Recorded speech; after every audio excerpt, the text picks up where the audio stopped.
तो आज हम जानेंगे एज़ोला के बारे में। एज़ोला फार्मिंग। तो पहले समझते हैं एज़ोला होती क्या है। तो एज़ोला होती क्या है, देखिए आपके सामने एक फ़ोटो आ रही होगी अभी, इसे एज़ोला कहते हैं। एज़ोला की खेती हम करते हैं, इसके काफ़ी सारे बेनिफिट्स होते हैं एज़ोला की खेती करने के।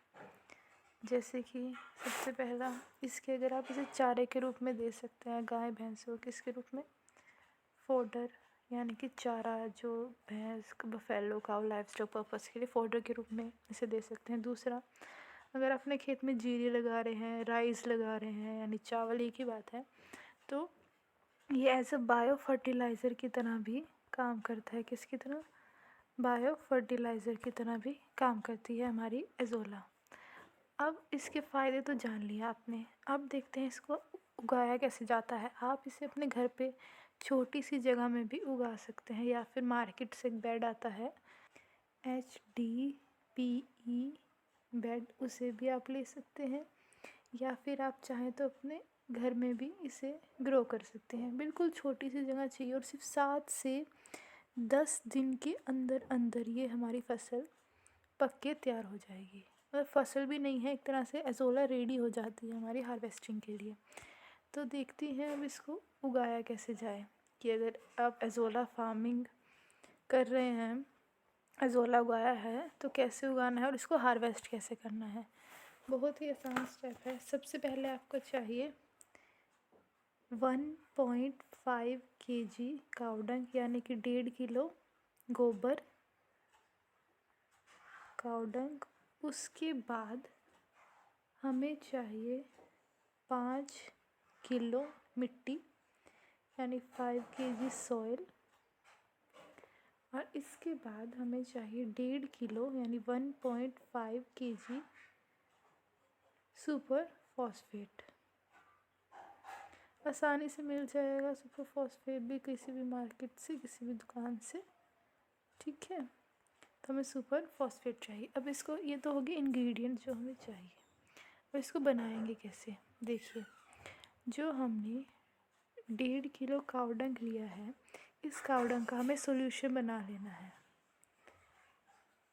कैसे बनाएंगे सॉल्यूशन, बस जो कावडंग है उसको, देखिए एक मिनट, तो हमने क्या लिया था, हमने 1.5 kg कावडंग यानी कि गोबर 1.5 किलो लिया था।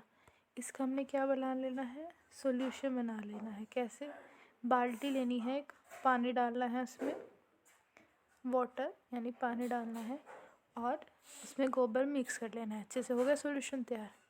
फिर इसके बाद आपको याद होगा हमने 5 कैसे ही उस 5 kg जो हमने सोइल ली थी यानी मिट्टी, उसको भी हमें पानी में मिक्स करके उसका भी मिक्सचर बना लेना है। और जो हमने,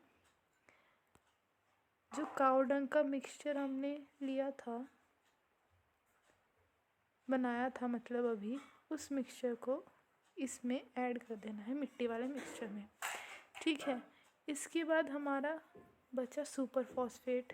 अब सुपर फॉस्फेट का क्या करेंगे, सुपर फॉस्फेट हमने कितना लिया था, 1.5 kg हमने लिया था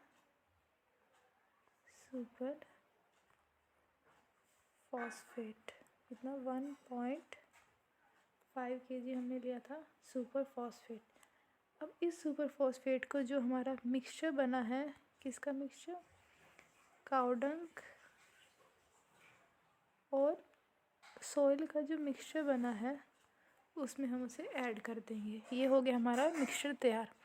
अब देखिए आपकी स्क्रीन के ऊपर HDPE बेड की फ़ोटो आ रही होगी, तस्वीर। अगर आपके पास HDPE बेड नहीं है, तो आप घर पे ही कहीं कच्चे में थोड़ा सा गड्ढा खोद के ये बेड बना सकते हैं। उस गड्ढे के ऊपर आपको पॉलीथीन की लेयर बिछा देनी है, जिससे क्या होएगा, वो पानी जो आप उसमें डालोगे वो धरती में नहीं जाएगा, मिट्टी मतलब धरती नहीं सोखेगी उस पानी को। तो आपने गड्ढा बना लिया, ऐसा बनाना है, मतलब रेक्टेंगल शेप में बनाना है ऐसा। अगर आपके पास HDPE बेड नहीं है तो ऐसा गड्ढा बनाना है, इसके अंदर ये हमने पॉलीथीन की लेयर लगा देनी, मतलब पॉलीथीन की लेयर लगा देनी है। फिर पॉलीथीन की लेयर लगाने के बाद इसमें पानी डालेंगे, ठीक है। पानी से इसको भर देंगे, मतलब पूरा नहीं भरेंगे, आधा भरेंगे।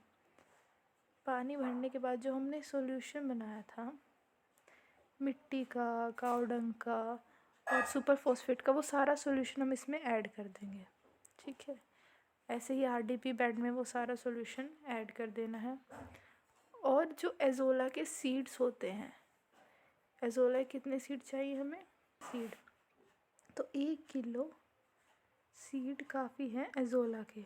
इसके एज़ोला के 1 किलो सीड लेके आने मार्केट से बस। और उन सीड्स को जो हम आरडीपी बेड है उसमें डाल देंगे और हमारे पास रेडी है हमारा एज़ोला फार्मिंग। बस 7 से 10 दिन के अंदर अंदर आप जो एज़ोला होएगी उसके पत्ते, उन्हें छलनी से बाहर निकाल लीजिए और उन्हें आप चारे के रूप में, और अगर आपने धान बो रखी है, चावल बो रखे हैं खेत में, उसमें ऐसा बायो फर्टिलाइज़र भी यूज़ कर सकते हैं। अब सवाल ये आता है कि जो हम चारे के रूप में भैंसों गाय को लाइव स्टॉक पर्पस के लिए जो हम एज अ फोडर यूज़ करेंगे उसको, तो कैसे यूज़ करना है। देखिए, जैसे खल चोकर आप देते ही हैं, तो जितना खल डाल रहे हैं, जितना खल डाला आपने उतना ही एज़ोला डाल दिया और उसका मिक्सचर अपनी गाय भैंसों को दे दिया। अगर पोल्ट्री है, पिगरी है, उसके लिए भी आप यूज़ कर सकते हैं इसको। इससे क्या होगा कि जो मिल्क प्रोडक्शन है आपके एनिमल की, वो बढ़ जाएगी, इंक्रीज़ हो जाएगी। और अगर आप इसको as a bio fertilizer use कर रहे हैं, यानी कि अगर आपने चावल बो रखे हैं, राइस आपने ग्रो किए हुए हैं, तो राइस की यील्ड आपकी 20% तक इंक्रीज़ हो जाएगी अगर आप एज़ोला को अपने खेत में डालते हैं, ठीक है। तो ये थी आज की video. Thank you very much. Like अच्छा लगा हो तो लाइक कीजिएगा। Thank you. जय हिंद, जय भारत।